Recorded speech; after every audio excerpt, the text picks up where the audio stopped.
So please press got it now.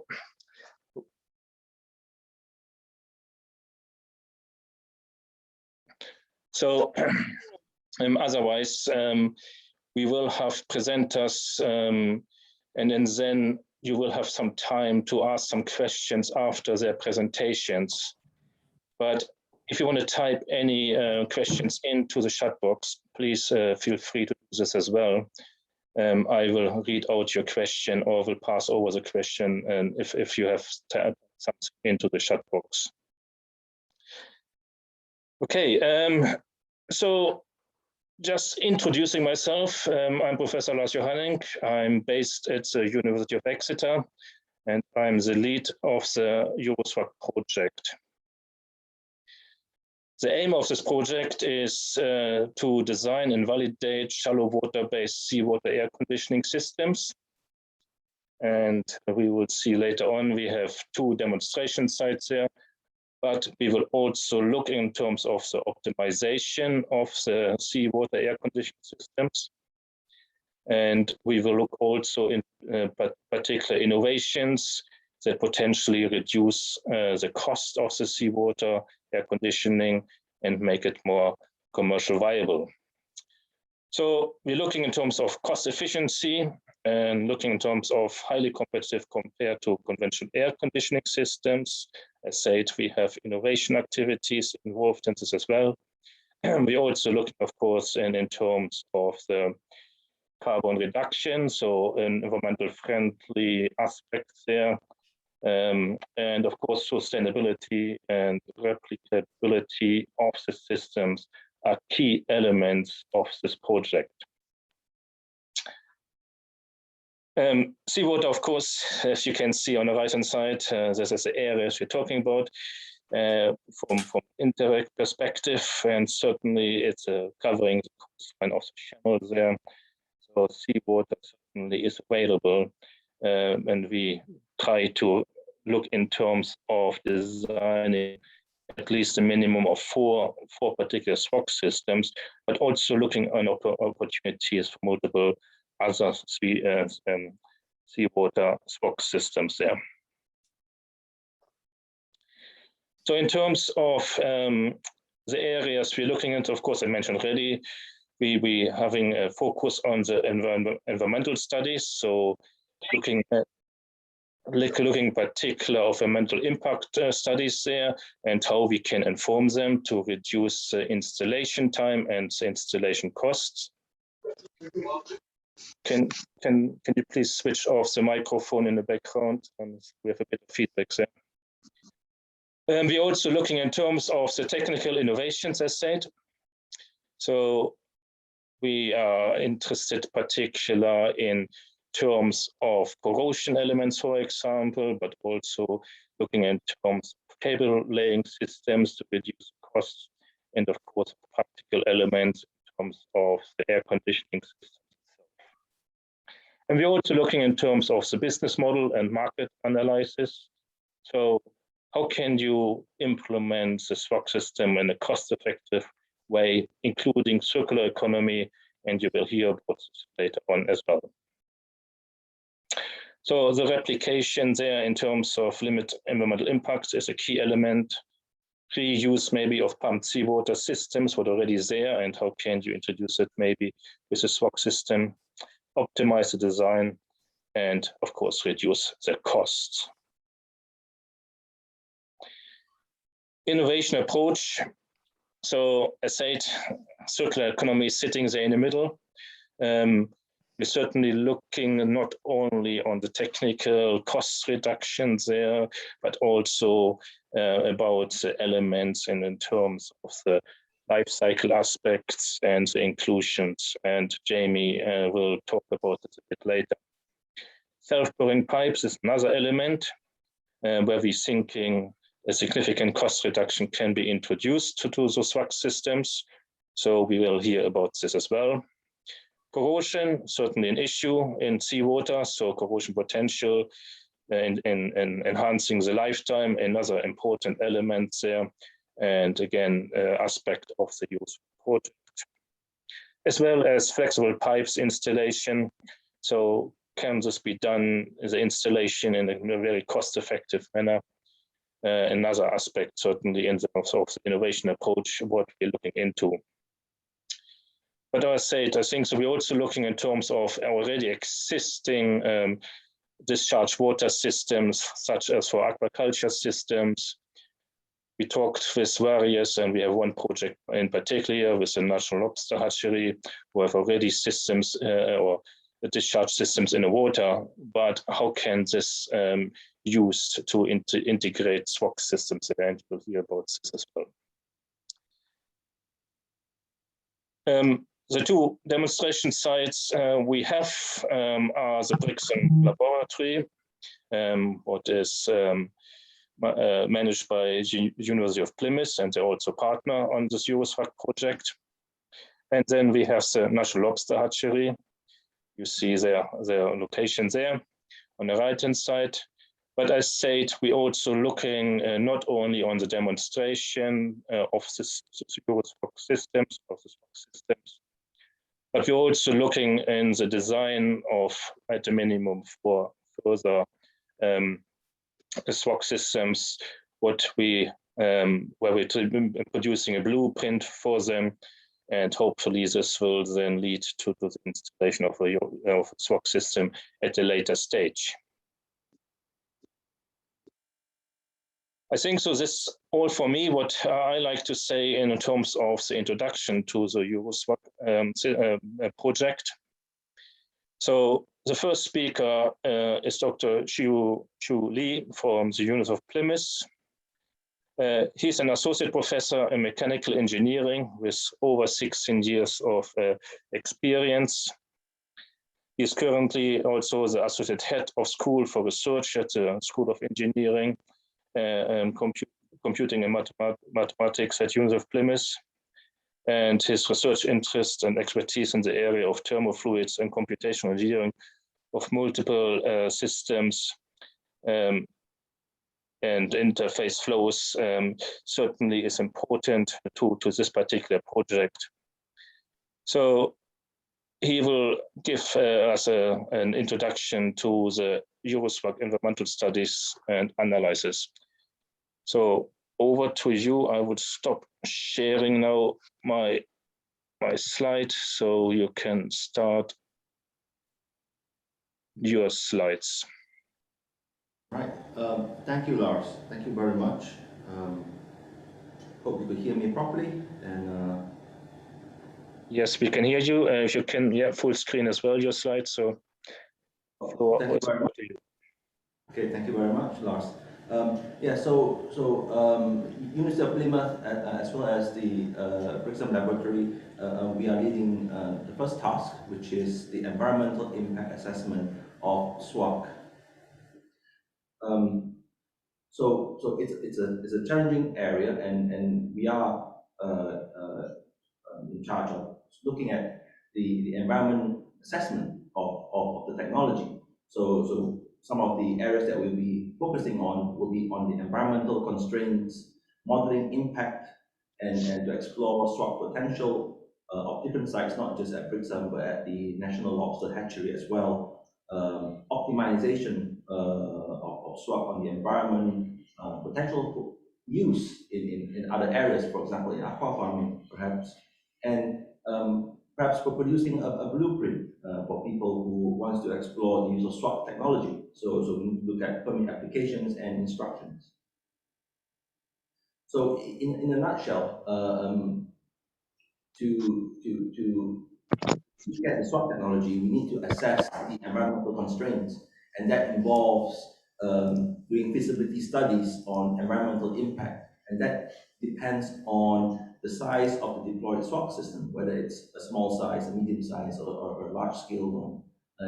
And in all of those scenarios, the local hydrological characteristics is important, especially surrounding water intake and discharge.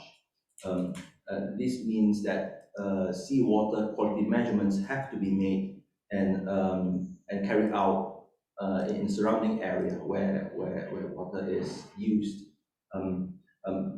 an area that is of interest is on sedimentation and geomorphology analysis of the discharge of SWAC. So we need to make sure that the whatever that we're measuring would be able to model those and compare it with experiments.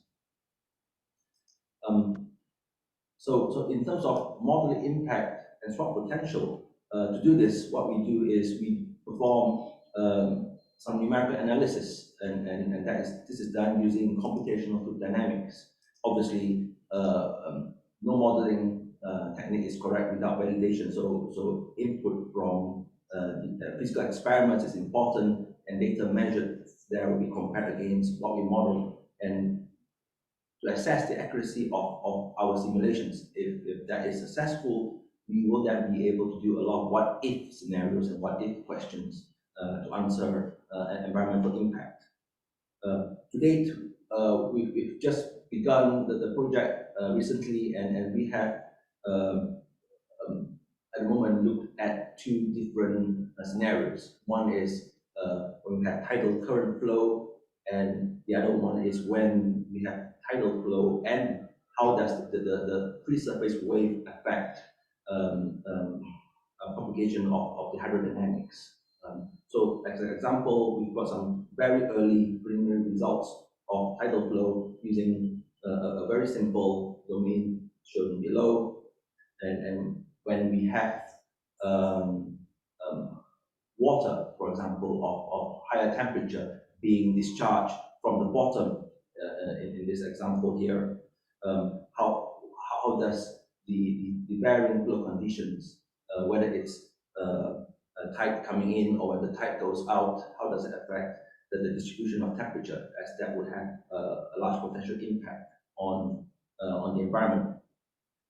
Obviously, we are going to do physical experiments and to measure data and to collect them, and all to validate what we find. A different model that we've just begun looking is looking at not just tidal, but how does the wave affect our hydrodynamics in the flow.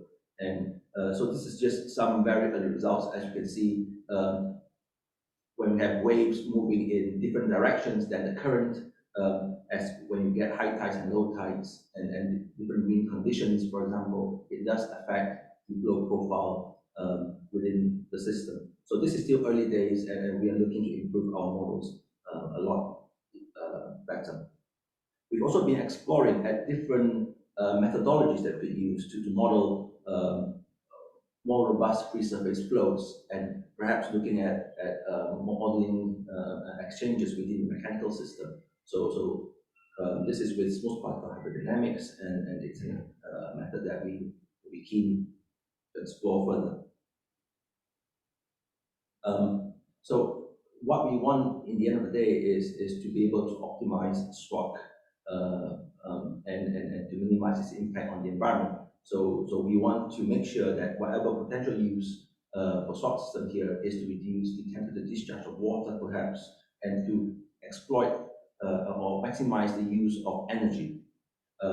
So it depends on the size of the SWAC facility, the design and specification, the temperature of the discharged water, and all the new technologies that we'll be looking at. So in a nutshell, we want to explore the use of analytical and numerical models, and to be able to model and measure the applicability of SWAC systems. So this is an interesting area where we look to expand, is to see, can we make use of what comes out from the SWAC system to do something else, and an area that's of great interest is to look into fisheries, or maybe aqua farming. And I think this is a technology that the UK Marine and Life Sciences area will have lots of application. And as a first stage, we have engaged with the National Lobster Hatchery to look at how do we exploit this technology. Obviously, applying for a SWAC system, to put one in place, is not easy. There are things we need to consider and as part of the project, we will be looking at producing a workflow or a blueprint for permit application, for example. Some of them that we've identified that we will need to use or to consider are things like planning licenses, abstraction licenses for aquaculture from different aquaculture authorities, looking at environmental permits as well as marine licenses. To do this, we will be engaging with local planning authorities, environment agencies, and marine management organizations. Obviously, we will have to consider risks involved as well as corrective measures. So, in a nutshell, this is what we plan to do, and we hope to be successful in this challenging new technology. Thank you very much.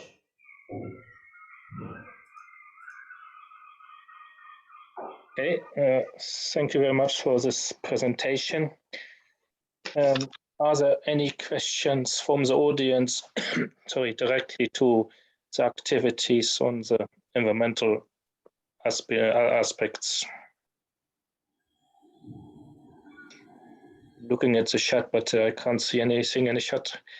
Any burning questions? Otherwise, can I ask you, in respect of the processes for regulation processes, where do you think are the hindering factors maybe to enable a faster deployment of EuroSwac systems, say it this way? Where do you think the issues would maybe extend any kind of permitting? Right. Can I open this question to the team at Plymouth?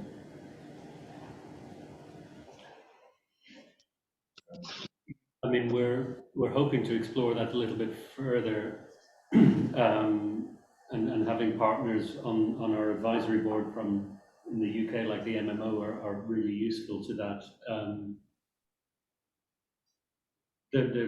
There can be, if it's a new installation, a lot of different bodies involved in permitting, depending on who owns the waters. The Crown Estate are often involved. So it won't be just one blueprint for, even just for the UK, it'll be very area specific. So I think a challenge will be to come up with something that's useful for organizations on both sides of the channel. And we will have to kind of get a deeper understanding of the regulations involved in France as well to be able to lead this piece of work successfully. Okay, thanks for this, Frank. Melissa typed a question into the chat box, and she's asking, when is engagement with the stakeholders planned to commence? So when are the discussions starting?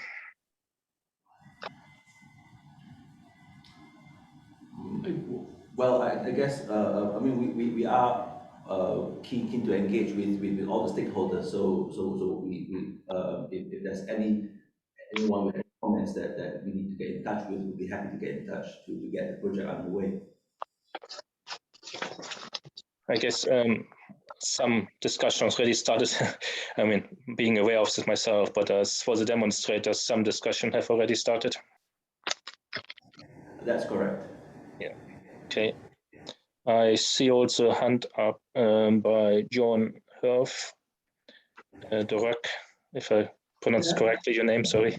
Okay. Thank you very much, Lars. So Jan Hervé Deroek. Okay, or Deroek. Anyhow, I was wondering about the test case used for, in fact, what is the impact of the temperature? Because tidal currents usually are parallel to the coast and not in the same direction of in the direction of the slope. I mean, the strongest currents must be parallel to the coast, and so that's to say that very often they are at, in fact, an equal level of bathymetry and not up the slope or because then the test case also of your waves are also perpendicular to the coast, which is also most often the case. But very often then I would say that waves and currents are not aligned because tidal currents are not in that direction usually. Yes, you are correct. So what we hope to do with our simulation is to model maybe worst case scenarios. I mean, there's obviously the tidal currents and waves that they vary all the time, and so we are trying to sort of model conditions where things are maybe this is what we expect most of the time, and for both during high tide and low tide, I think that's the main domains of our analysis. I think the mixture is quite important here for the different conditions there as well. And to my understanding, is one of your CFD studies what you will aim towards the mixture in terms of the input or the inlet and the outlet, of course. Do you see there any particular variations that or output could be generated for the environmental impact assessments? What can in advance any regulation implementations? Well, at the moment, the simulation that we have here at the moment is at a very early stage. So we can predict, but not maybe to any degree of accuracy. But what we hope to do is make full use of what comes out from discharge, the warm water discharge, for example, to see if we can use it for any other application as well. And obviously, having water of different temperature coming out from discharge could affect the environment. It may promote, for example, maybe growth of marine organisms, and that may affect the quality of water, turbidity, for example, that may affect the salinity of the water in the surrounding area. So those are some of the issues that we'll be looking at. Okay, thanks a lot for this. I don't see there is a hand up. Oh no, it's not. Sorry, I thought I was seeing another hand. So I don't see any further comments or any hands up. So thanks a lot again for the very interesting presentation. I think we will go then to the next presentation on task 2. This will be presented by Claire Perez from Doris Engineering. Claire has experience of 15 years in offshore projects, from conceptual studies to detailed engineering, first as a mooring engineer, then as a project engineer and project coordinator there. There's a sharp understanding of engineering specifications of offshore projects. She was a project manager in the feasibility study of a SWAC system for the Norman Manley International Airport in Kingston, Jamaica. And also she has done work on bathymetry surveys in this area and technical design economical studies. So Claire, I think so I'm looking very much forward to your presentation. The floor is yours if you would like to share your presentation. Okay, thank you very much. I will share my screen. Okay, can you see my screen? Yeah, if you put it on full screen. Yeah, I will try to. I need to arrange with Zoom. Okay. Perfect. Thanks a lot. You're welcome. So thank you very much, Lars, for this introduction. So I am Claire Perez from Doris Engineering, and I am going to present you the work done with DeProfundis or DPI regarding cost reduction opportunity for SWACs. My presentation will focus on technology innovations that can decrease the cost of SWACs, which is the self-burying pipe. So before starting, I will provide you the background of the SWAC market. So the worldwide air conditioning consumption today is equivalent to the production of 300 nuclear reactors. In a few years, air conditioning will be the second largest consumer after the industry. And 10% of the world population lives in a few kilometers from the shorelines. That means that there is a very important potential market for SWACs. However, SWAC face a CapEx challenge. SWAC are cooling solutions that present great interest. They are low carbon, predictable, and they can be a powerful land development tool. However, there is an obstacle for its development, which is the need for CapEx. In fact, there is a high material cost. PEHD is not expensive, but intake pipes are long, so there is a high cost for pipe material. We have an expensive shore approach protection, and we have high costs for deep water installation. The pie chart on this slide shows that the cost distribution of a traditional SWAC system is shared between some type of CapEx. Pipe material, deep water installation, and shallow water installation make up around half the price.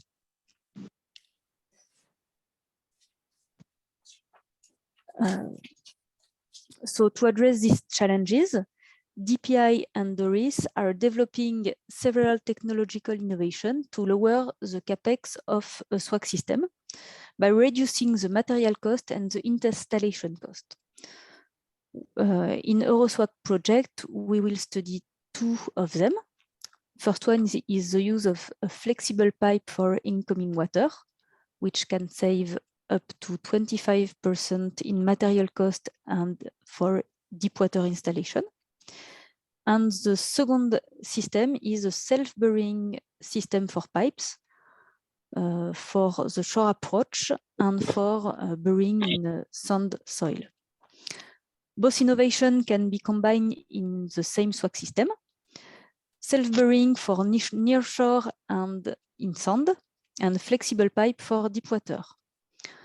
The pie chart on this slide identifies the cost reduction in hashed sectors for each of the three largest components. So once again, the pipe material, I don't know if you can see the mouse. So here in orange, the pipe material. Here in gray, the deep water installation. And here in yellow, the shallow water installation. So the self-burying pipe can save up to half of the cost for shallow water self-burying installation. For an 8-kilometer long SWAC system, the CapEx can be reduced by up to 20% with the use of both innovations. This presentation will focus on the self-burying pipe developed with DPI. So first, why do we need to bury the pipes? First reason is thermal insulation, because for shallow water, the cold deep water is heated by the surrounding warmer water. The second reason is the pipe stability, because in shallow waters, the effects of waves and current on the pipes are more severe than for deep water. And the third reason is the mutual protection against damage from boats, from fishing activities, accidents. There are some existing solutions based on dedicated vessels or equipment. So for instance, you can see a picture of a dredging system installed on a barge. And the second picture is a jet sled currently used for offshore burying of pipes. These are very expensive solutions because we need to rent dedicated equipment and we need to pay for the mobilization of the equipment. This slide focuses on the principle of the self-burying pipe. The sketch on the left side of the slide illustrates the principle of the self-burying pipe. The cold water circulates in the blue pipe, the main pipe, and the line is equipped with smaller diameter lines in orange, filled with seawater from the shoreline. Seawater is injected in the pipe in order to liquefy the sand below the pipe. And this will create sort of a quicksand where the pipe sinks under its own weight. It is the same principle as the jet sled here in this slide. This is the same principle.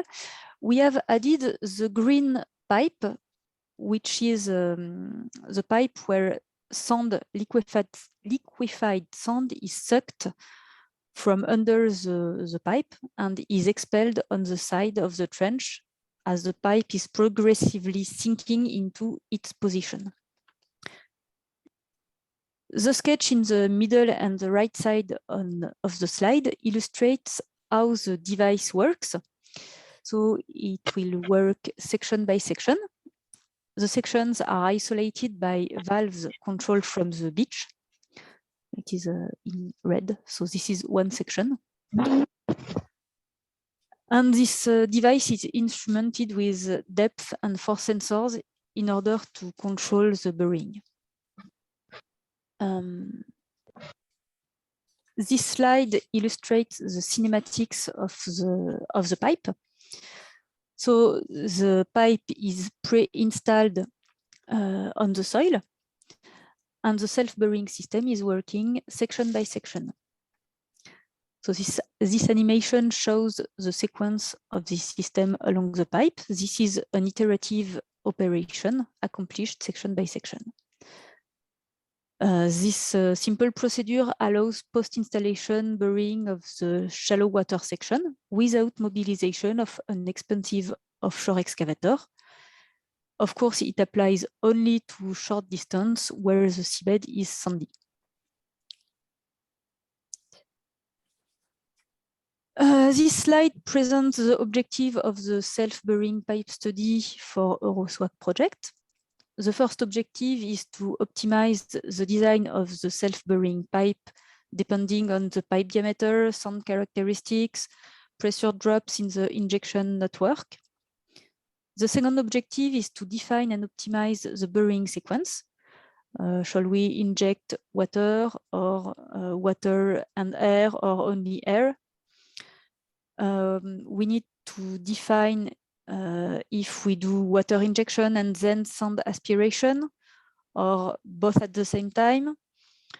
We need to optimize the location and the order of the injection points, and we need to define the burying duration. The third objective is to have a preliminary cost estimate of this system. To reach these objectives, Doris and DPI will work together.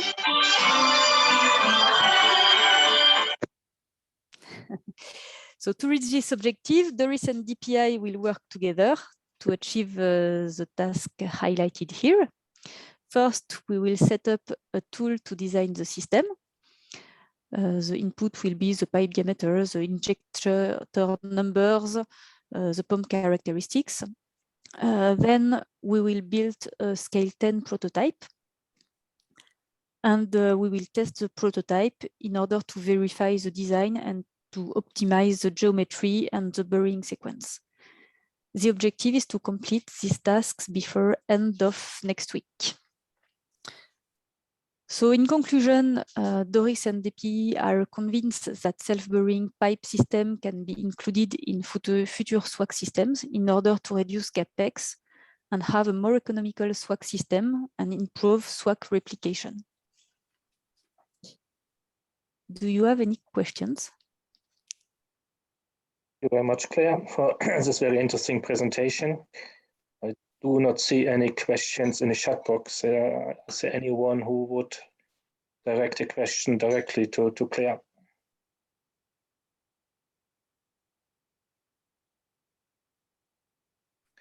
I see one from Fabian there.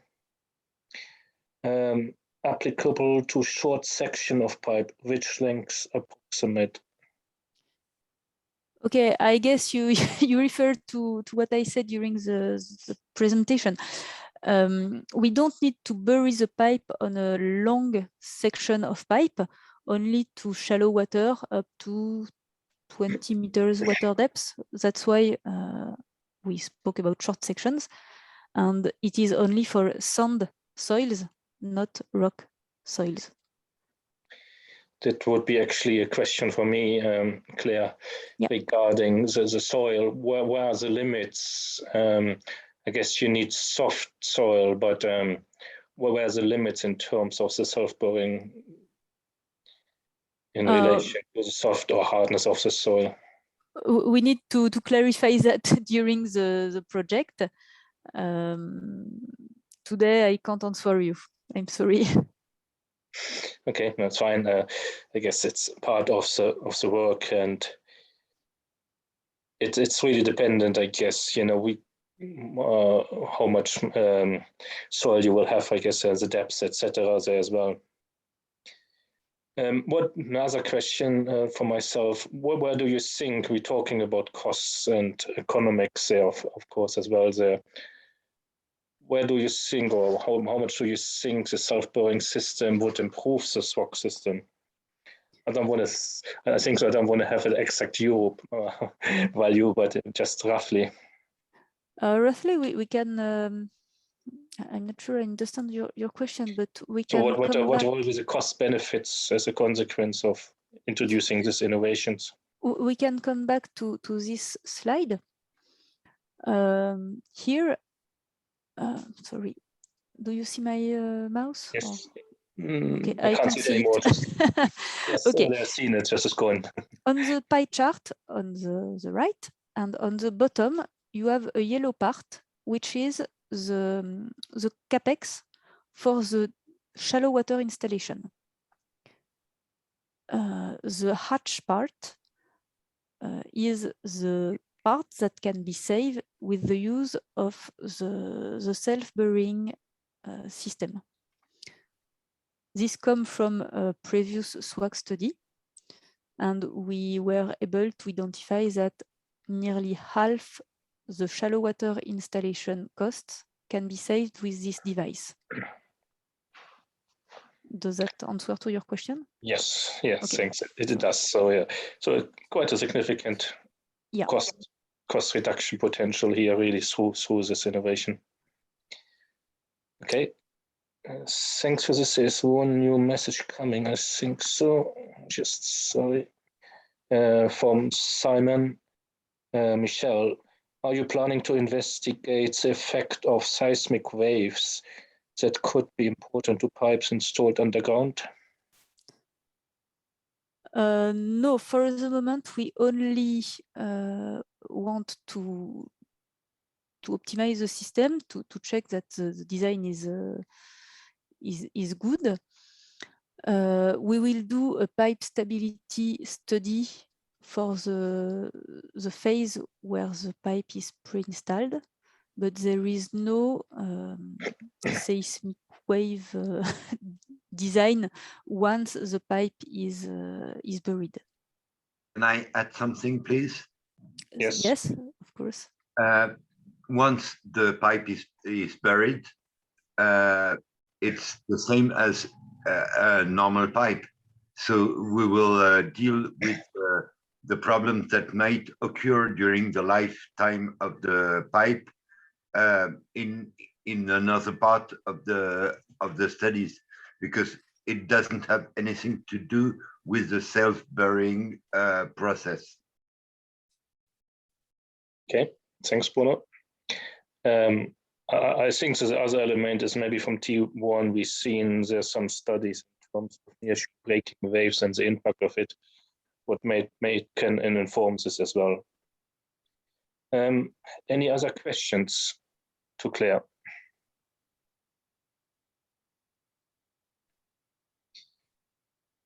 Just one, Yes. one, Lars, if I may. Yeah, it's okay.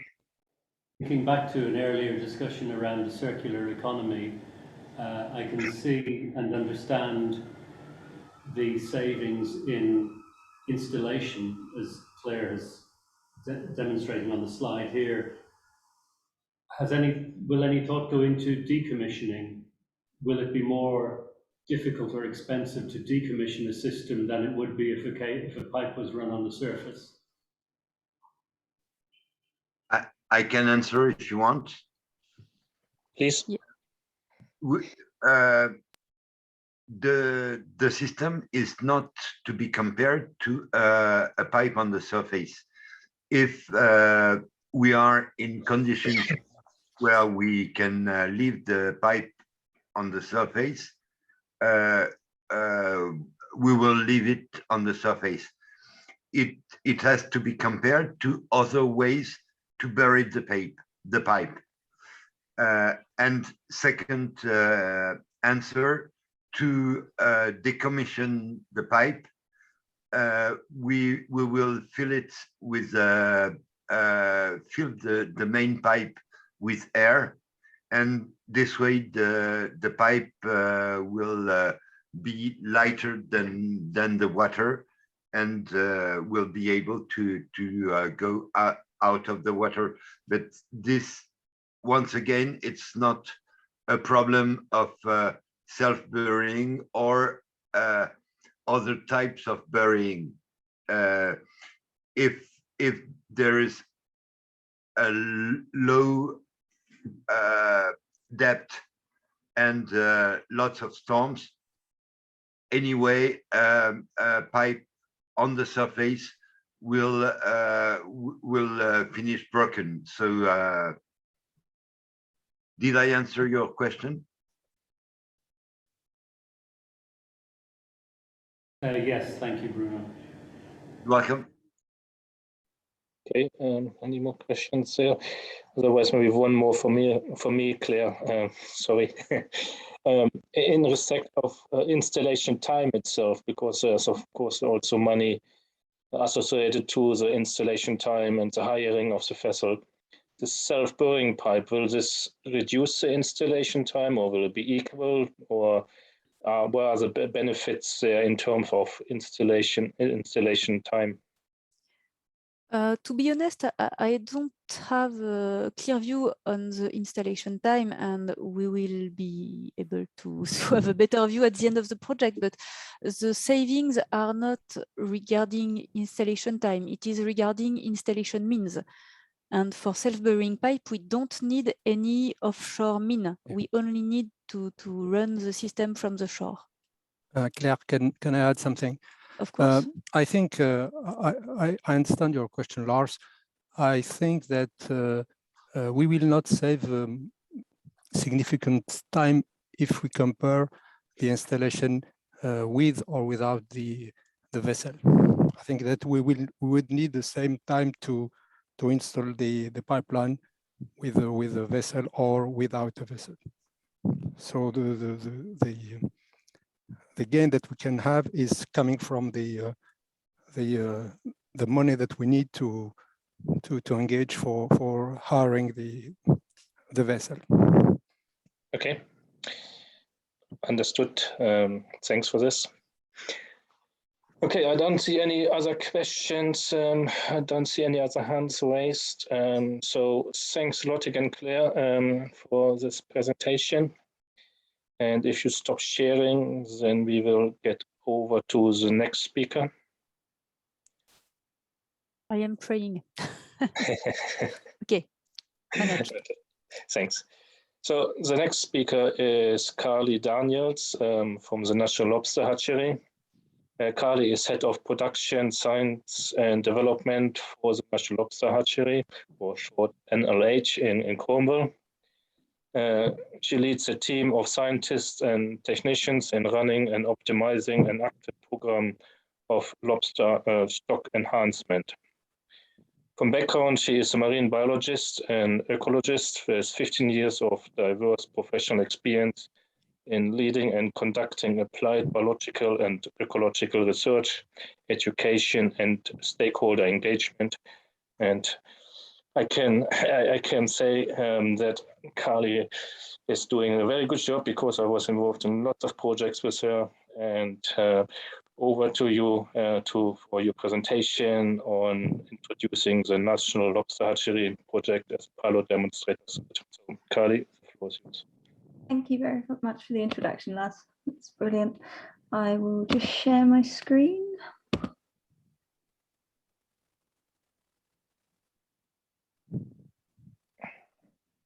Is slowly arriving, I think so.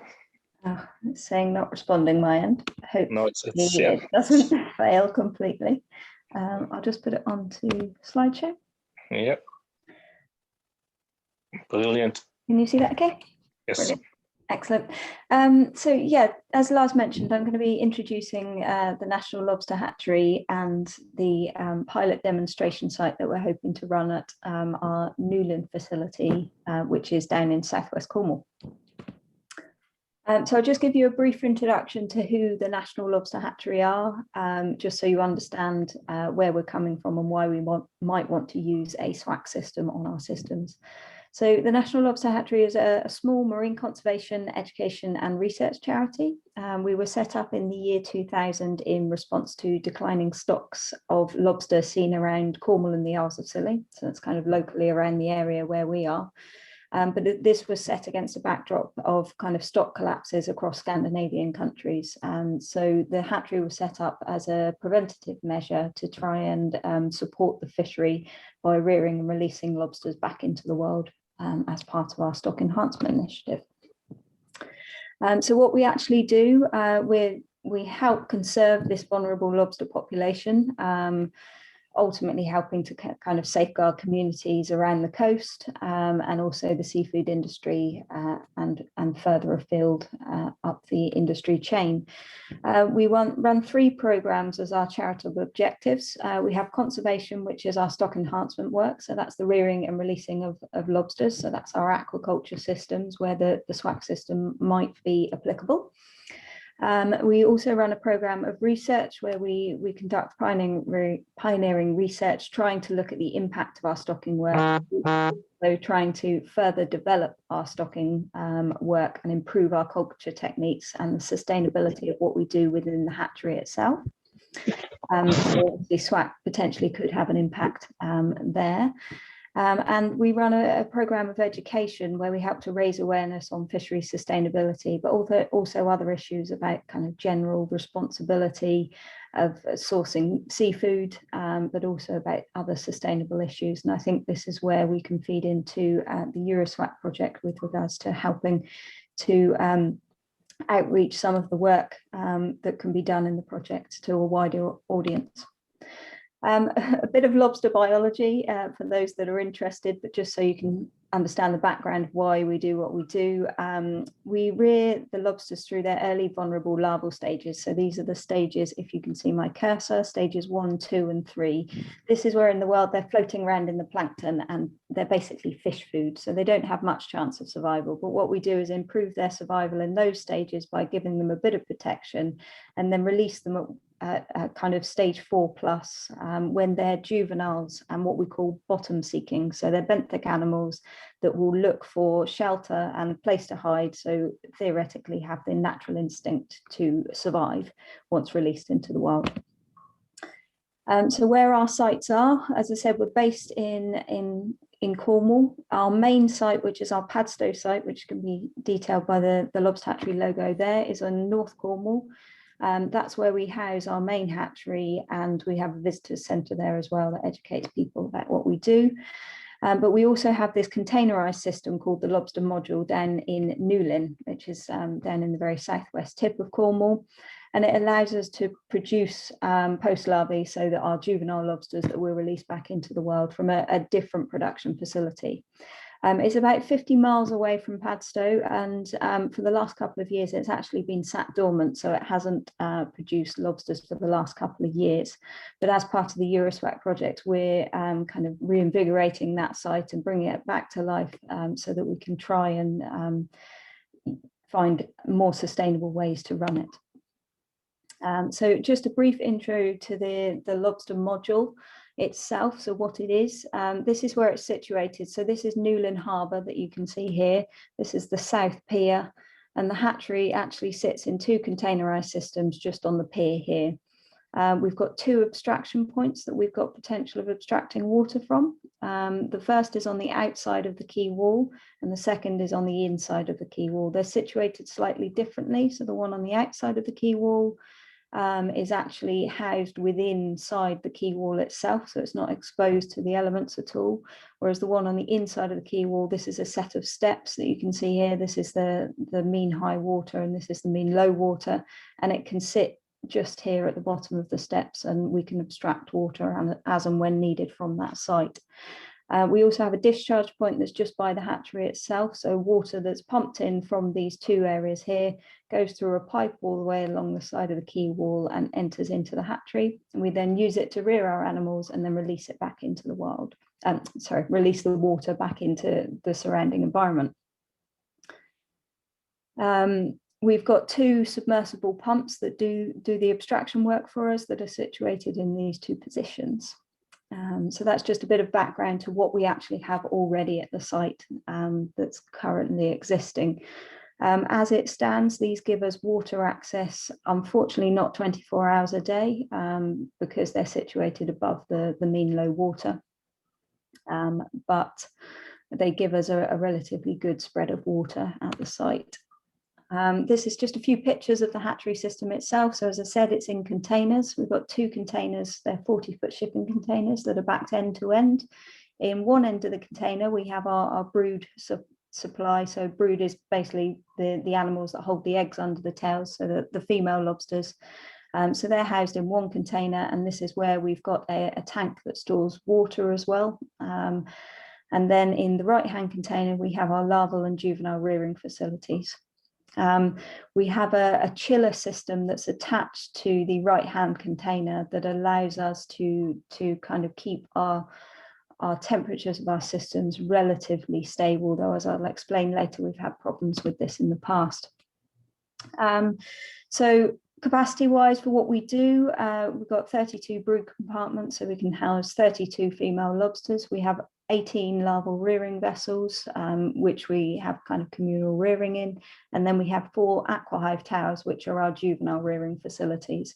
And the system itself can produce around 20,000 lobsters a year. So Newlyn facility, as I said, has been sat dormant for a while, but we are reawakening it as part of the EuroSwac project to provide a pilot demonstration site for the SWAC system. We're one of the 2 demonstration sites, as was mentioned earlier. So the other is actually in Brixham at Brixham Laboratories. The site at Brixham already has a seawater air conditioning system installed, albeit a slightly dated system, but it does have a system there. This is actually starting from scratch down at Newlyn, where we have an old chiller system very similar to what's used in most aquaculture systems, and that's what we rely on to kind of control our temperatures in our systems. So the idea is to assess the suitability in terms of the site for regulation, so what regulation we might need, and that was mentioned in the presentation earlier, what technology might be needed, the practices that we might need to go through, and also any potential environmental influences that might happen in and around the area. So assess that whole site for the suitability in terms of all of those aspects. So if we go back to the drawing of kind of where it is and what we're doing, from a regulation perspective, we have a discharge license to discharge from our hatchery. Because of the volumes of water that we abstract, we don't actually require an abstraction license. But there's we're situated on the side of the quay, so it's things like planning permission. If we were to install a SWAC system, we might need a separate little container to house that system. Would we need permissions for that? And also from a technology perspective, what technology would need to be installed to kind of keep the containers at the right temperature for our lobsters.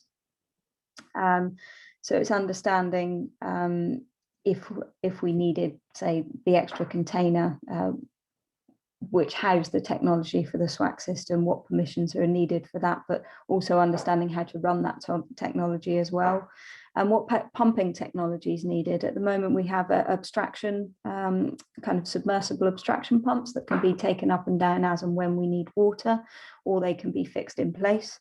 But as I say, we don't have 24-hour access to water there, and it might be that seawater air conditioning systems require 24-hour access to water.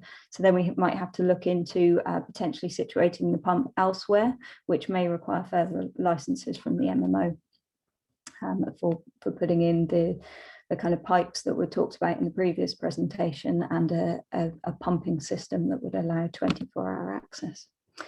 So why SWAC for the lobster hatchery? As I mentioned earlier, chilling and heating of the module has actually been challenging. They're two containers that are relatively insulated, but it is difficult when you've got pumps and water moving around all the time in the summer to keep them cool enough, and in the winter to keep them warm enough. The systems that we use at the moment, so normal chilling systems that are used on aquaculture systems in general, they tend to be quite energy hungry. They're not as effective as I believe a SWAC system has potential to be, and actually we require extra air conditioning to keep our systems at the right temperatures alongside our chilling units, and they can be relatively expensive in the first place to buy. So why would we want to install a SWAC system? From our perspective, to improve the temperature control, as I said, the stability of our rearing environment and the stability of our production success as well, and also to reduce energy consumption. And from the lobster hatchery's perspective, improving sustainability in general is key to what the charity does. So that's why we're involved in trying to be a demonstration site for SWAC.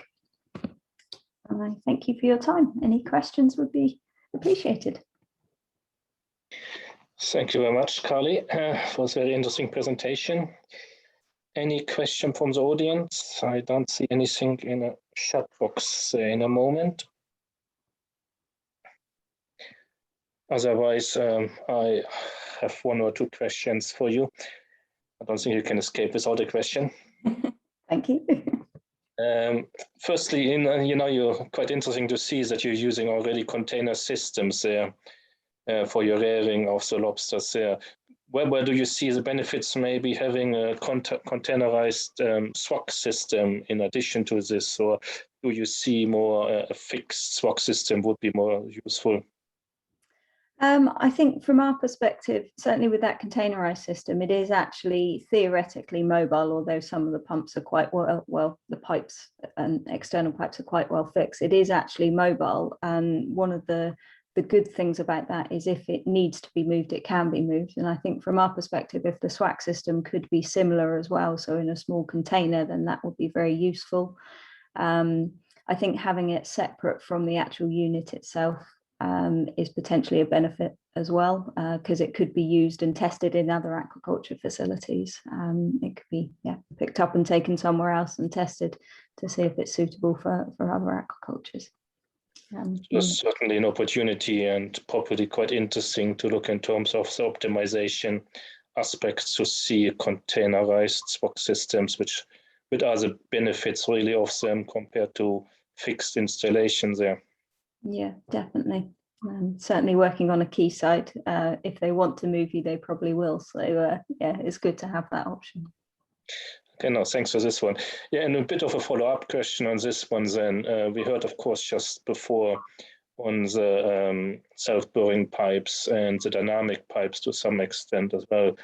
So I guess you see a benefit there having this dynamic pipes for installation purposes, etc. I guess quite one of the cost elements, as we just heard, will be reduction there, but one of the costs and also from the permitting aspects will be the pipe laying there. So do you think the innovative solution could maybe enhance the installation and the SWAC systems overall?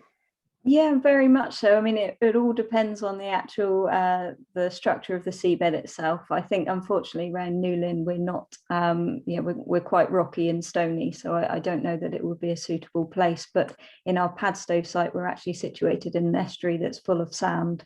So having a pipe system that could run out further kind of into the estuary that could be self-burying like that would be really useful. So it does completely depend on the situation, but I think if you can reduce the cost of installing the SWAC, that's what's going to make it most beneficial.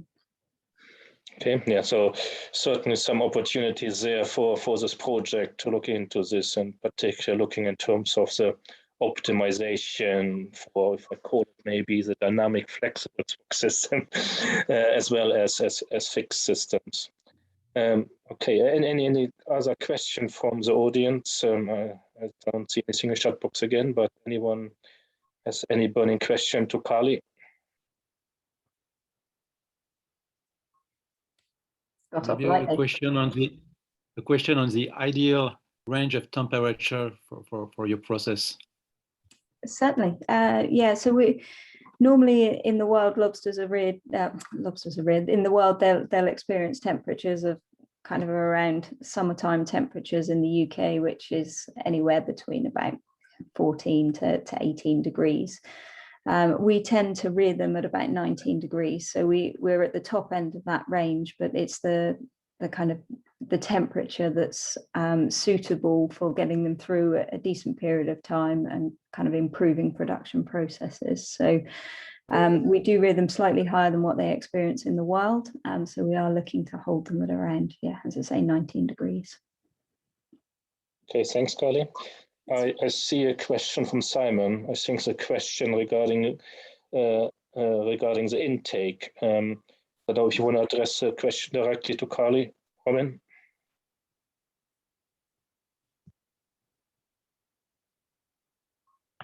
Yeah, okay, right, sorry, I've just unmuted. So hi Carly. So I guess that this is a question sort of in part for you, but in part also, I guess, on a wider basis for the panel here.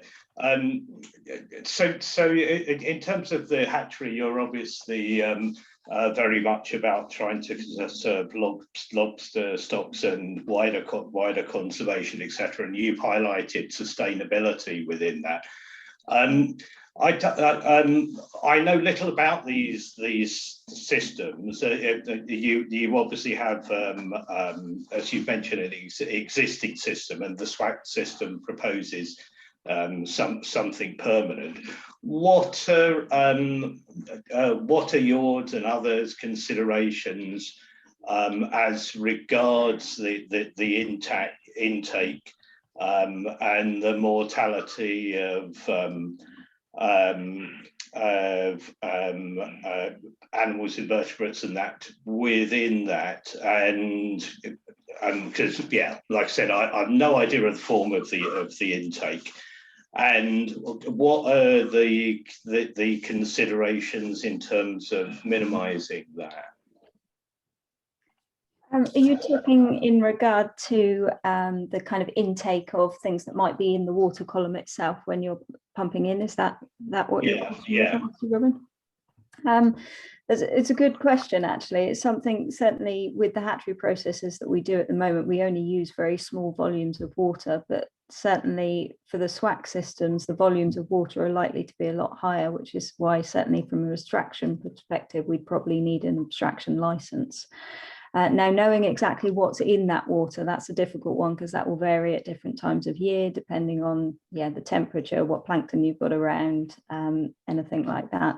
The water that goes through the SWAC system, obviously, it does vary in temperature. Now, I'm not the expert on SWAC, so I'm not one to answer how much that will vary by the time it goes out to discharge, but it's not saying that everything that was in that water will necessarily have detrimental effects through going through the system itself. But that's, I guess, to be shown when we're looking at kind of the water quality that comes out in the discharge. I don't think there's any scope in the project at the moment to look at the biological implications, but maybe we should be looking at that as well. But hopefully that will be predicted by understanding exactly what the temperature differences are, maybe what salinity changes are, any other chemistry within the water, and then we can understand whether it would affect anything that was in that water to start off with. Yeah, just adding on this one, I think the work package 1 is particularly looking in terms of the impact of the temperature change, if I say in this way, and that's why Plymouth is undertaking this detailed flow study or CFD study there in terms of outlet temperature and what does it mean in terms of the mixture there, and how fast will you have some concentration of heated areas, or will it be mixing up very quickly so you see a very minimum impact in the wider field or closed field really of outlets there. So this is part of the EuroSwac project, certainly. In terms of intake of animals, fish, etc. I guess, I don't know, Bruno, have you done some work around this there, and can you comment, or is there someone else from Doris Marine maybe who can comment on this one? But to my understanding, I think the low flow rate is typically not causing significant harm. But Bruno, I don't know if you can comment on this one. Yes, of course. We work in every project we work on. We work with environmental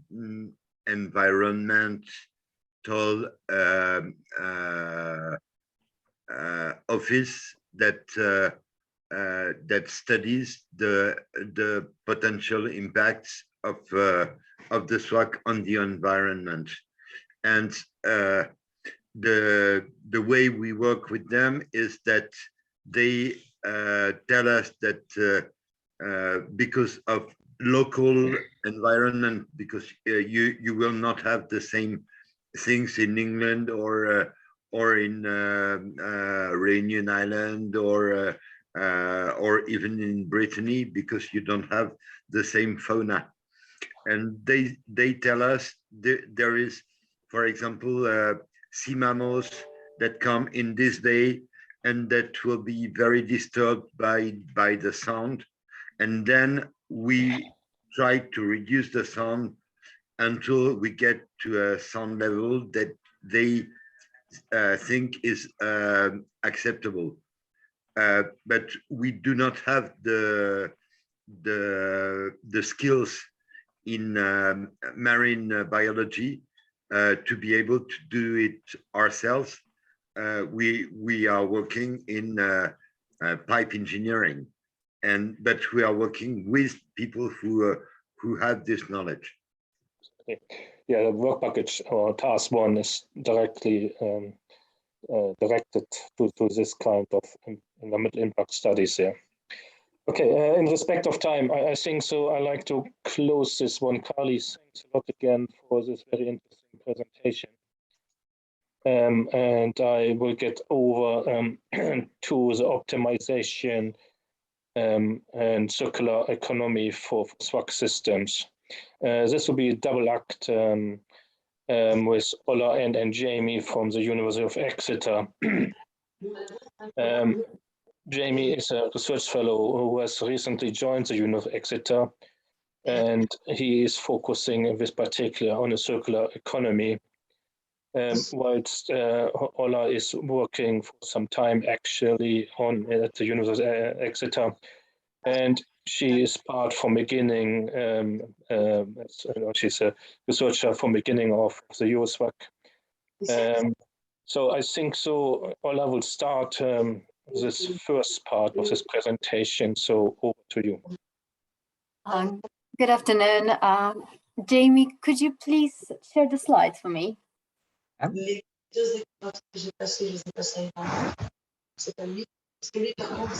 can all switch off the microphone if you're not talking. So I will just give a quick introduction to what we're doing in the work package 4. So we're doing an optimization of the SWAC systems, and this is something I am interested in, and this consists of 3 parts. So first of all, we'll just be looking at the set of tools, methods, and solutions to enhance the seawater air conditioning replicability after the project ends. Another thing is the evaluation of replicability potential and requirements of the innovative SWAC system designed and purchased, and this has to be innovative. This has to be something what is appealing and relatively competitive to any alternative solutions, cooling solutions. So this is really important part of this work package. And finally, we'll be looking at the market analysis for SWAC replications, and this will include identification of 10 short-term replication sites. Next slide, please.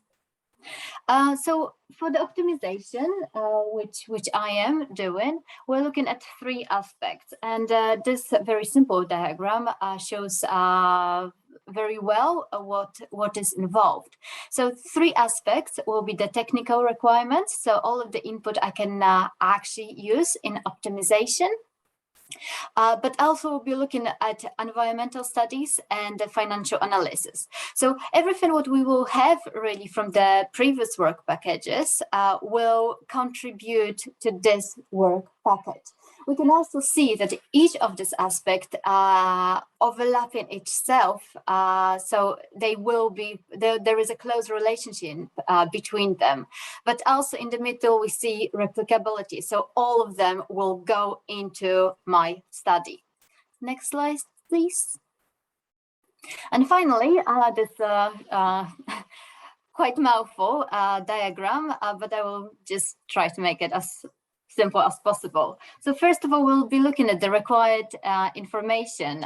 We'll be looking at the availability of the source. So obviously it has to be site with the cooling needs, and it has to be site close to the seed. Then we'll be looking at the site analysis. So there will be loads of different inputs towards it. We'll be looking at the seawater temperature, the changes between the seawater and the earth temperature, because it's really important, but also some characteristic of the sea itself. We'll be looking at the potential sites and how they fit in, site accessibility, because this will be important for optimizations of the technical requirements like pipes, pumps, etc. Also the cooling capacity required, electricity usage now and what we can achieve later, etc. So I already mentioned that there will be 3 aspects towards this optimization. I will start here with the technical, so it's a SWAC eco design. And I will not go into the details. And this flowchart was done a few months ago. I was transferred to the different project, so I will come back to it very soon. And I'm pretty sure once I start to do it again, there will be few more criteria which I can add to it. But generally, we'll be looking at the main components, which are intake pipes, outlet pipes, building itself, where it will be all accommodated, and the pumps. And then another 2 aspects, so technical aspects will be something we can put in the numbers into the optimization. 2 other aspects, environmental and financial analysis, are taken from a little bit different perspective. So we'll be using the traffic light system. So we'll be looking at a certain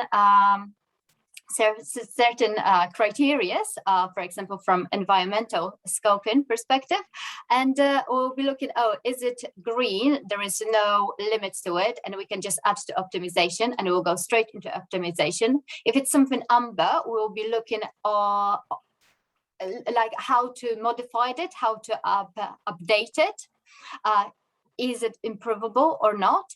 And then if it's red, it's totally no, we'll ditch it, we will not look into it at all. And very similarly, we'll be looking at the financial analysis and the market analysis. So again, it will be the traffic light system, the same idea with the environmental. But what's very important with the market analysis, we'll be introducing something new to the SWAC systems, and it's called circular economy. And I will give floor to Jamie now, who knows much more about it. Thank you, Ola. Yes, I'm really excited to be talking to everyone today about how we can apply circular economic principles to EuroSwac.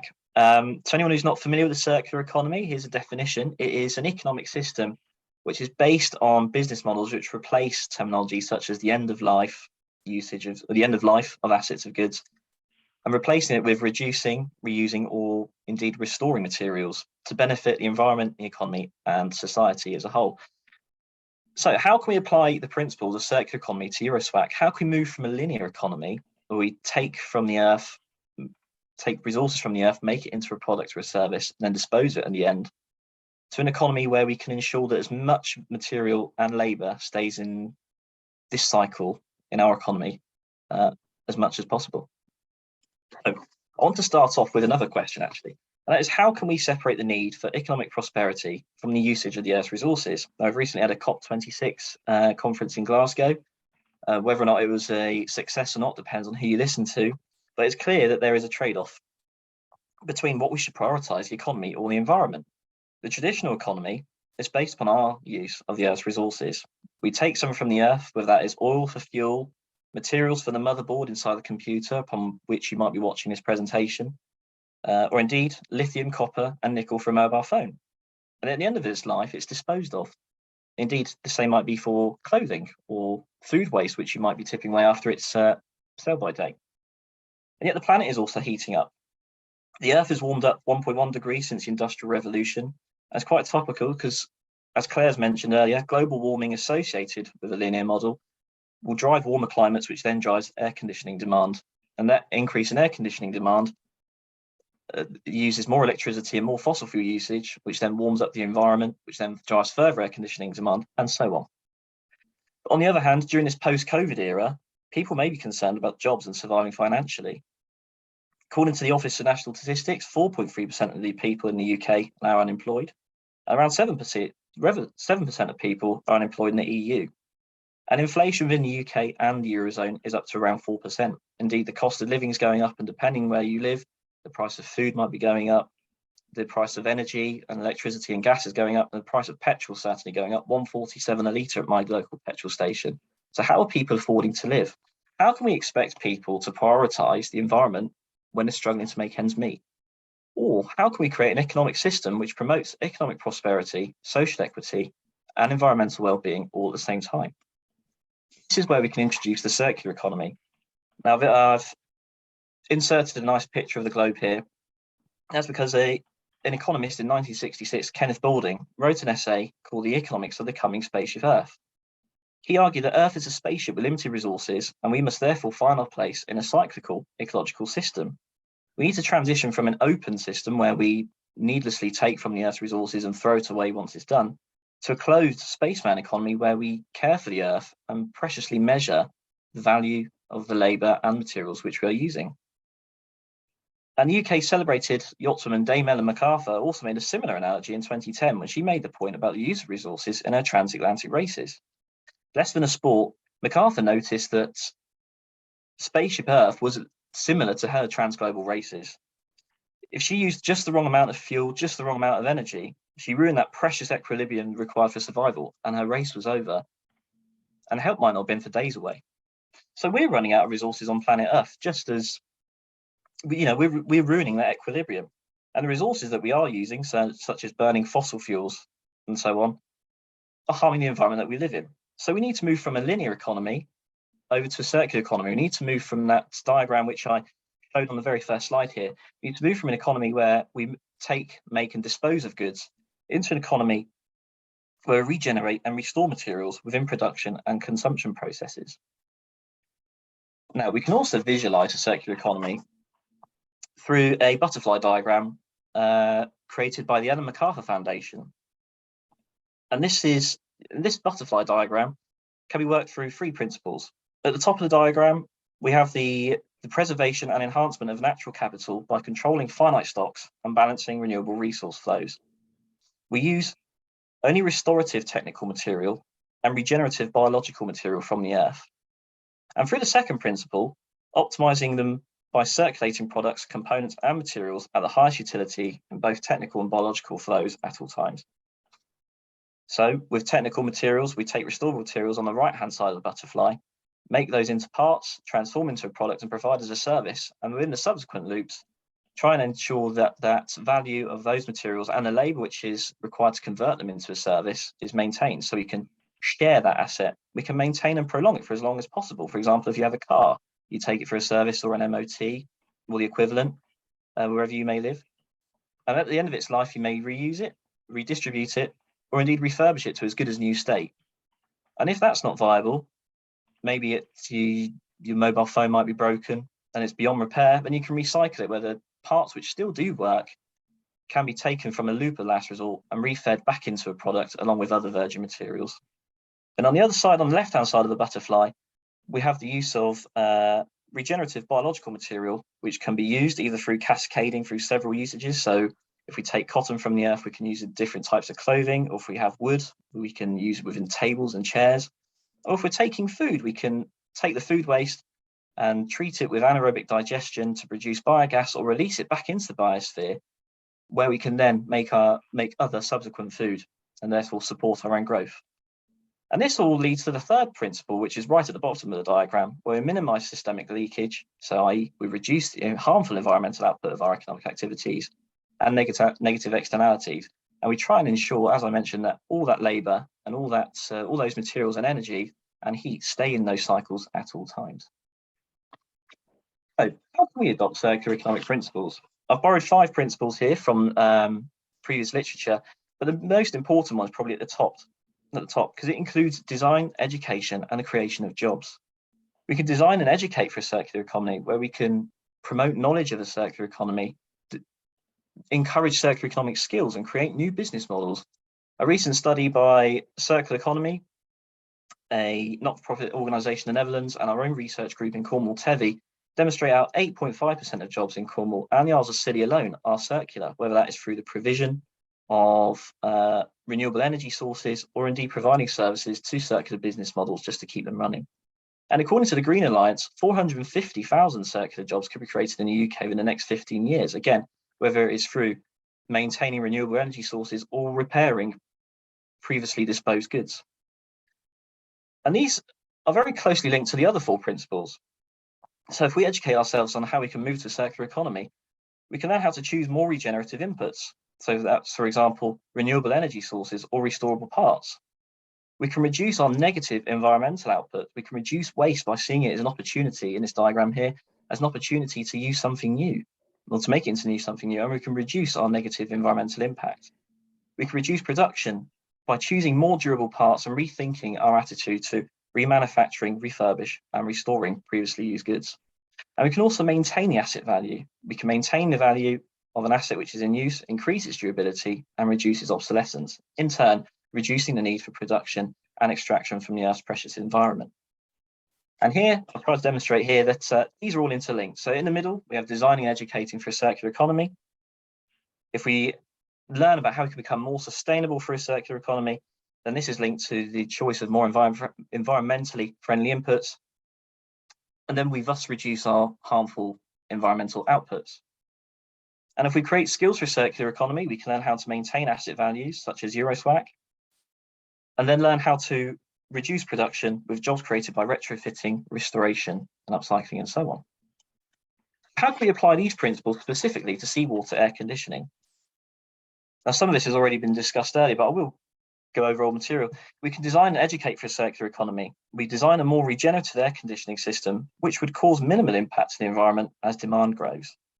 We can educate on the importance of a more regenerative service, which would need a workforce to maintain if upscaled.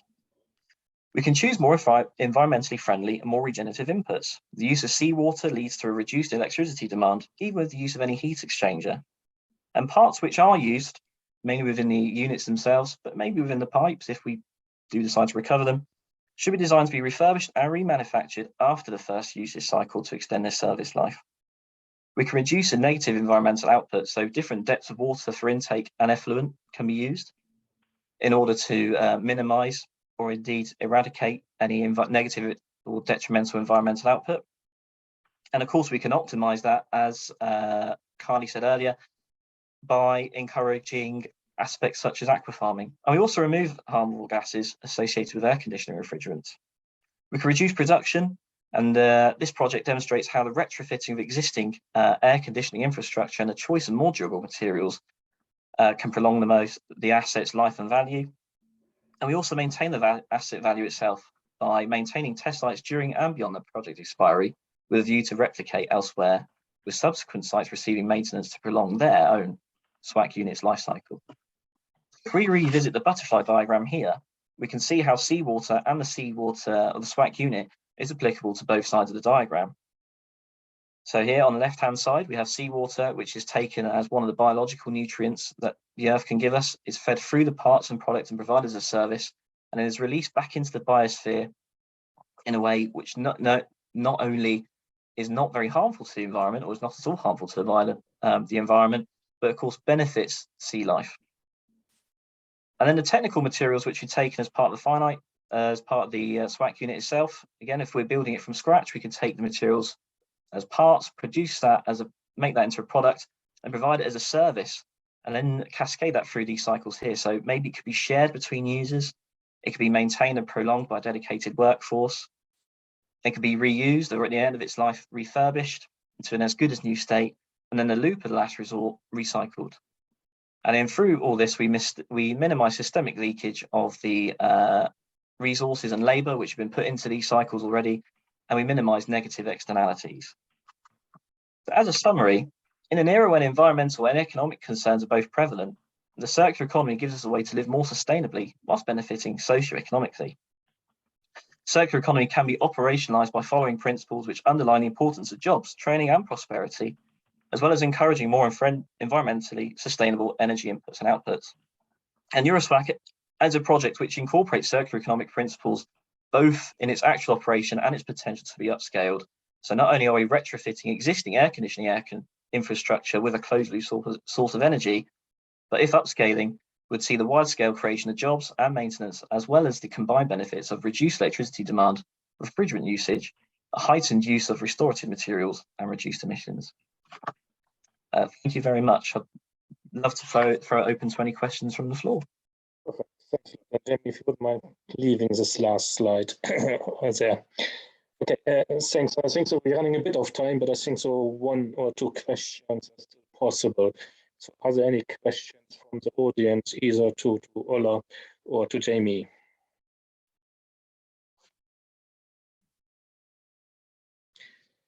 I guess I have to ask one question. So firstly, maybe to Ola then, in respect of the optimization, of course, there's innovative elements within the EuroSwac project. And then, of course, there's a demonstration. How will you make sure that this information that will be gathered there in this project will be implemented in the optimization processes as you identified in your slide? So I already mentioned that all of the work packages are really, really important for my last work package for an optimization, because all of the information from actual sites and from actual research will be very, very helpful to optimize not only for those projects, but also for not only for those demonstration sites, but also for potential case studies we may be doing during this project, but also in assessing the site after the project ends. Okay, thanks a lot for this. And Jamie, in terms of circular economy, I think it's a very interesting approach there. Where do you think in terms for the for the SWAC systems are the biggest challenges and or the biggest impacts of applying the circular economy? It's a good question. I think the biggest challenge is how we can implement a circular economic business model. So, i.e., ensuring that any future SWAC customers can access it as a service, where we can ensure that we can maintain that those units to those customers through a service, as opposed to just the standard ownership where they might have to get a mechanic in to fix it. In terms of the environmental input, that's probably a question which you'd have to put to the wider panel. But of course, you have to be mindful when installing piping that you might be damaging the ocean environment. But it's really interesting in how that we have in the National Lobster Hatchery, that we have a partner where we might be able to see how we can install a system which benefits ocean environment, rather than where we might be concerned about its negative impact, or how we can minimize that negative impact. Okay, thanks a lot. I think so have to cut it off here. I don't see any question in the chat box either. So at this point, I think so I would like to thank all the speakers again, and I would like to do it normally in the traditional way. So I do it a bit in the electronic way, but also in the traditional way. So thank you for everyone presenting, and of course everyone taking part in this. Furthermore, to say is please keep up to date of the progress for the EuroSwac project. That's why I asked Jamie to keep this last slides there. So please follow the progress on the EuroSwac website there. What you can see is I should say maybe easier, EuroSwac.fr France. So please use this to see the latest news or the next events what's coming up. But we also are on LinkedIn there, and we will send out messages again as well in terms of what we're doing. So thanks again for everyone attending this event. I hope this was useful. Please stay in contact if you have any questions, what you maybe have not asked yet, what you maybe come in your mind a bit later. Please feel free to contact us, and we will happy to answer any question what you have maybe at the later stage. So thank you again, and I hope I will see you all at the next event. So goodbye.